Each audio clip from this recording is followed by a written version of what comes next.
Hi everybody. Thought I'd put together a video of this 1970 Lincoln Continental Mark III that I picked up 3.5 months ago at a farm auction in Larkspur, Colorado. It was running barely and had front brakes, so I was able to get it to the street and get it on a flatbed and home. But I don't think it's been on the road since '93, although the tires that are on it had a 2021 date, and the battery in it had a 2021 date. But let me walk you around and show you what I've done to it so far. I'll open the hood in a minute. That's the air cleaner that was in it, obviously not factory. I'll show you the interior in a little while. I think it was clear coated because the clear coat's coming off. Talk a little bit about those rims later. Those are off a 1996 Ford Explorer Limited. Antennas work. Pop the hood in a little while. All the lights work. All the electronics work. It's green on green. When I got this, it had all 4 Steelies and the hubcaps. I deleted all of the smog things, like I think this is, I'm not a mechanic, so I'm gonna get these names wrong. I think that's like a charcoal canister or something. Replaced the master cylinder. This proportioning valve was extremely difficult to deal with. The reservoir's rear reservoir was empty. The front reservoir was really dirty, but it did have pressure, so it did put brakes on. But when I tried to replace this and then bleed the brakes, there's a proportioning valve in here that's really hard to center, so I had to get a new one. This is the brake light warning sensor, and that's one of the things that you can do to get your valve centered. Is there's a tool in here that will keep it from going back and forth. There's the master cylinder. It was a complete mess. It had the original carb. I think it's a Autolite 4500 or 4300, can't remember, but I did rebuild it. I've got some experience with carburetors from a 1972 F250 that I have. There's a box of all the little pieces, but I really wanted to use this. I kept it on there for about a month. It just is old technology, and I could never get it quite tuned. These are the points in the original coil. I did convert to Petronics. I had a challenge with Petronics because there's a resistor wire on this car, and getting 12 volts to the coil was challenging, and so I had to get an adapter from Petronics to get 12 volts to the coil, to the new coil. These are there's 4 mufflers on this car. These are the 2 resonators. Just the outside coverings all rusted out, but I took these out. I wanted to hear this car a little bit more. These are the leftover tubes. I did connect the original exhaust to the original exhaust tip, and so maybe we'll look at that later. These are all the seat belts, and I had to take the whole back seat out. It was a mice nest, and I decided not to put the rear seat belts back in. Here's a box of kind of miscellaneous stuff. I changed out the spark plug wires. There's some little adapters for the brake bleeding process. This hand pump I used for the rear diff to change the fluid in the rear diff. You obviously can't take the there's no cover to unscrew or unbolt without taking the drivetrain off. So I sucked out all of the fluid in the rear diff and then replaced it. It's a limited slip rear diff, and so there's clutch friction plates in there. And when I was taking sharp turns, I could feel it. So I replaced that. It seems to be running well. The starter's getting a little tired. I've got an extra starter that I bought. Replaced the plugs. These plugs were not horrible, but they were running rich. So I think, adjusting the current carb on there, the current Holley 450 I've got on there that I'll show you later, shouldn't have this problem anymore because I got the choke worked out. This is part of the reason why I think when someone tried to get this thing back on the road in 2021 with new tires and a new battery, they failed. This heater core leaks, and so when they sold this at auction, they filled up the radiator to try to get it, to run. But this leaked massively, and so you couldn't drive this car.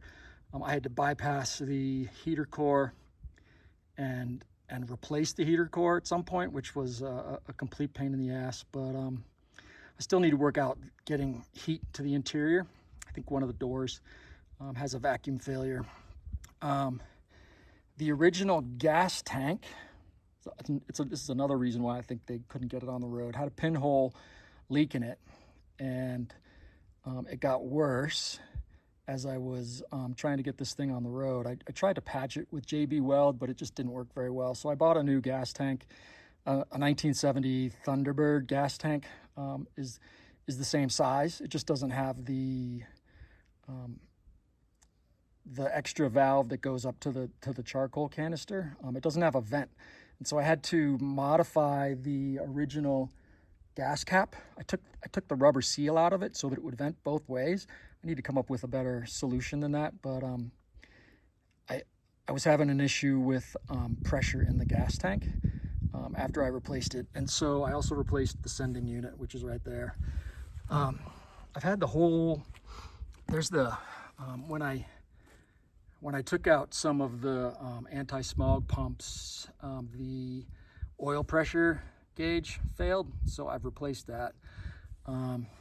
This is a speaker from the door. It didn't work, but both those doors have been apart, and that's one of the relays that I had 3 of them, so this is an extra one, but I was able to re-power and rewire the power windows, and have had that apart. That's quite a project, but both those power windows now go up and down.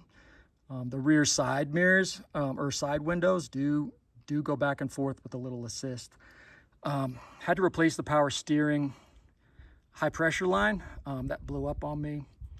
A lot of the hoses just were old and cracked. This is the to the brake booster. Had to replace that. This is one of the distributor cap. I don't know what it's called, but it broke when I was trying to put in the Petronics. I had to get a new one of those.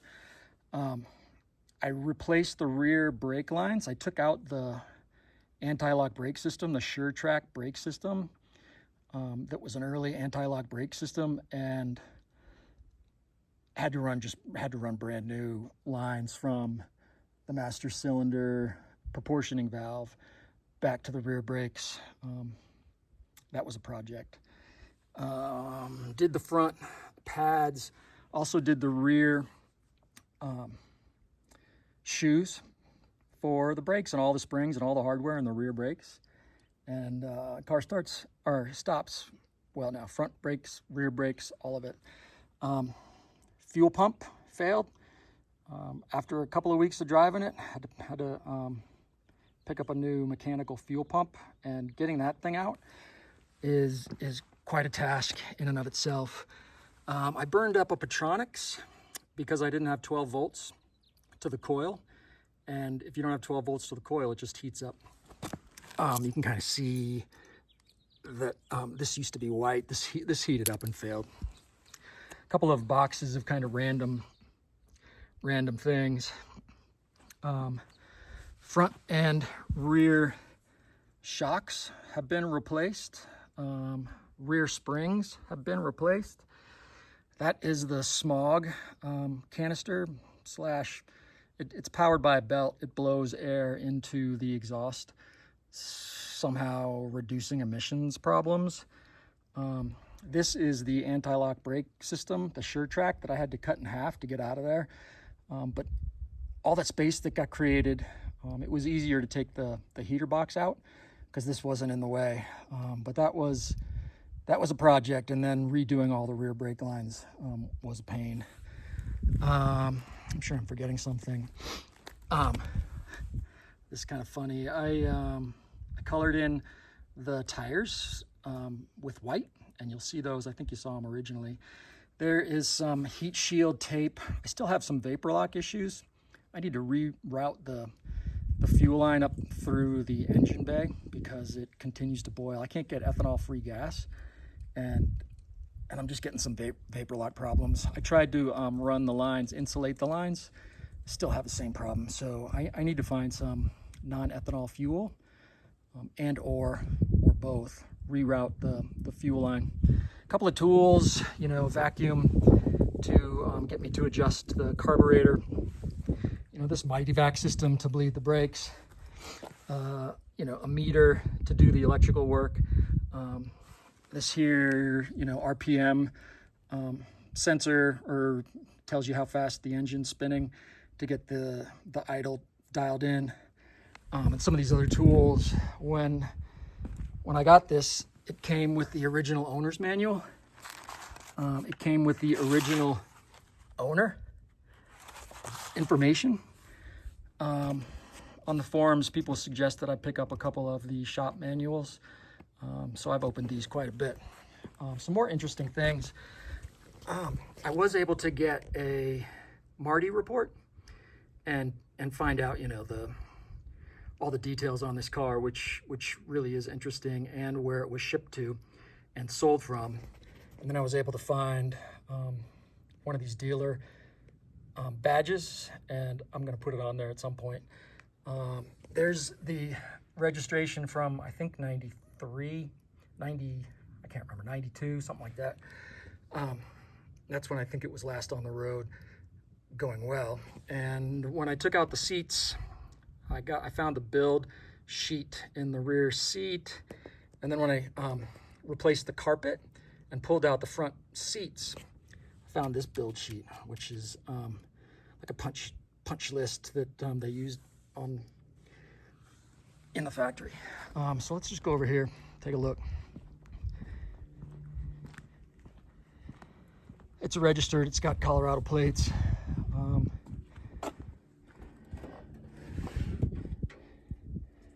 That's a little bright.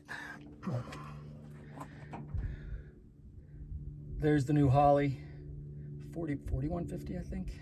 Double pumper, electric choke that's running to the stator on the alternator. I know that's controversial, but that's what I did, and it works just great. Petronics is in here. There's the new coil. There's the fuel line that's just not running the right spot, so I need to reroute that. The previous owner put in an aftermarket radiator, which is pretty nice. Air conditioning works. Can't get the heat to go, but the air conditioning works. New master cylinder, brake boosters all good. Haven't tested the cruise control yet. It's on my list. This compressor is loud but runs. The heater box back here was a challenge to pull out from underneath. Let's see. Let's go to the trunk.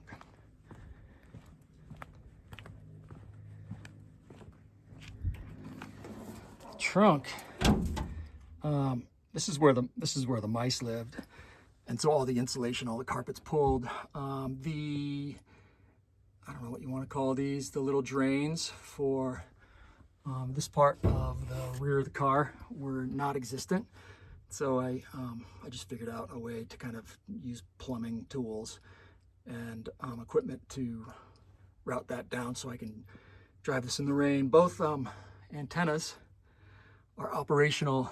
This one, you know, is not factory, but it is wired and runs well.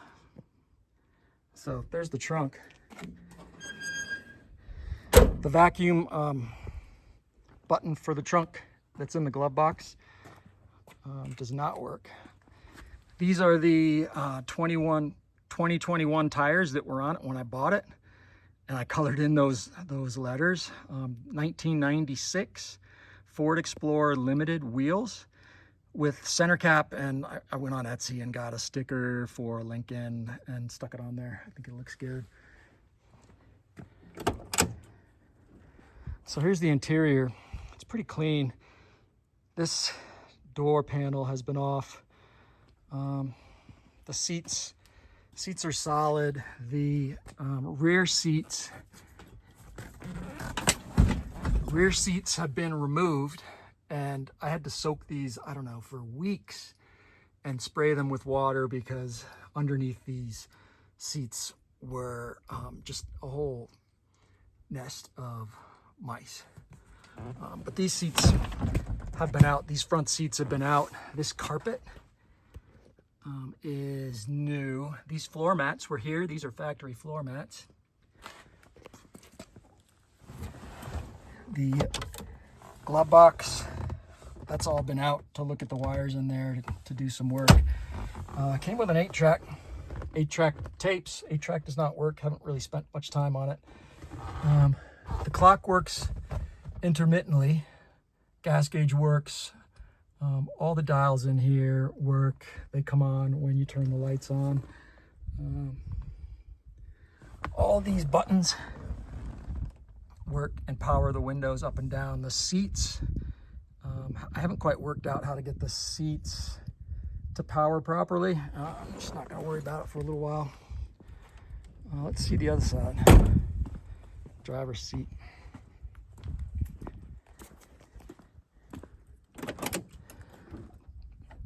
So pretty decent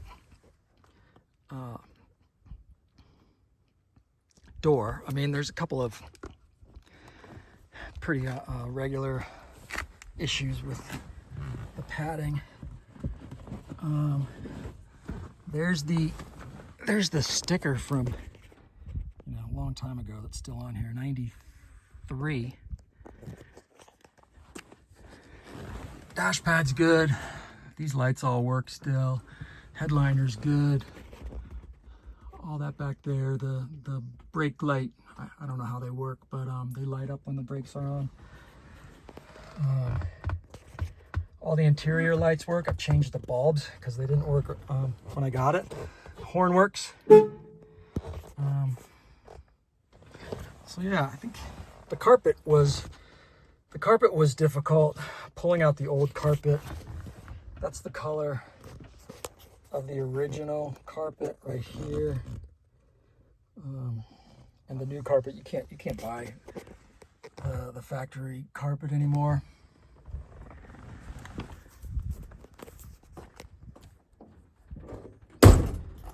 So that's it. Done quite a bit to this. I don't know where the original owner got, or the second owner got this. It looks homemade. There's some welds on it, but it does allow for better air intake for this engine, which I have had no problems with. The transmission underneath, flawless. I have replaced the fluid and the screen in the C6 3-speed automatic. This 460 has had no issues. It leaks a little bit of oil. I still need to do just a little bit of work on it, but this Holley made a huge difference in how this thing goes. So it's a long video on this 1970 Lincoln Continental Mark III that I've had for about 3.5 months, and all of the things that I've done to it in that garage spot. So if that helps anybody, great. Just kind of keeping track of everything. Thanks, everybody.